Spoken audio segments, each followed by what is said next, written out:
KKR27 studio खुलल बा भारी।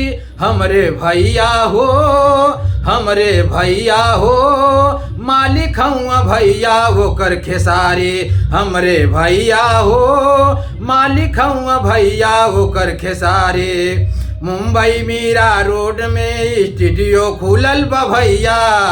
मुंबई मीरा रोड में स्टूडियो खुलल बा भैया। नया पुराना सब कोई जाके गावत बाटे गवैया। नया पुराना सब कोई जाके गावत बाटे गवैया। गाना के उहाँ चालत बाटे, गाना के उहाँ चालत बाटे नई नई तैयारी। हमरे भैया हो मालिक हूँ भैया होकर खेसारी। हमरे भैया हो मालिक हूँ भैया होकर खेसारी।